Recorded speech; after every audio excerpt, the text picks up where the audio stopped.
रामायण से स्त्री चरित्र निर्माण इस श्रृंखला में आज बात करते हैं प्रभु राम की बहन शांता के बारे में। शांता महाराज दशरथ और महारानी कौशल्या की कन्या थी।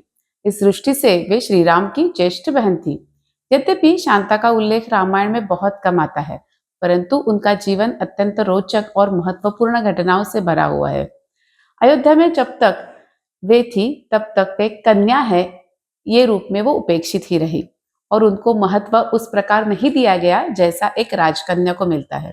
महाराज दशरथ ने अपने मित्र निस्संतान राजा रोमपाद को दुखी देखकर अपनी पुत्री शांता को उन्हें दत्तक दे दिया।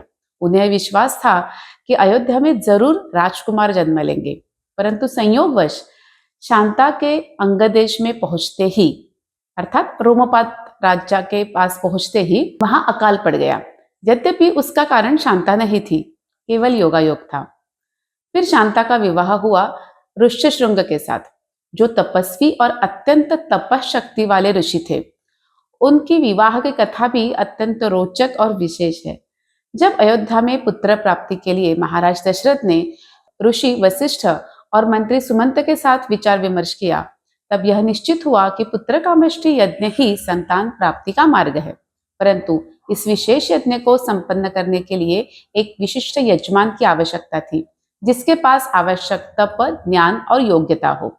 ऐसी सभी योग्यताएं केवल एक ही व्यक्ति में थी, वह थे ऋष्यशृंग ऋषि, जो शांता के पति थे। इस प्रकार महाराज दशरथ ने अपनी दत्तक पुत्री शांता के पति ऋष्यशृंग से पुत्र कामेष्टि यज्ञ करवाया और उसी यज्ञ के फलस्वरूप भगवान श्री राम सहित चारों पुत्रों का जन्म हुआ। इस प्रकार शांता स्वयं रामायण के एक महत्वपूर्ण किंतु प्राय भुला दिए गए पात्र के रूप में प्रभु श्री राम के जन्म के पीछे एक अदृश्य सहयोगिनी सिद्ध हुई। धन्यवाद।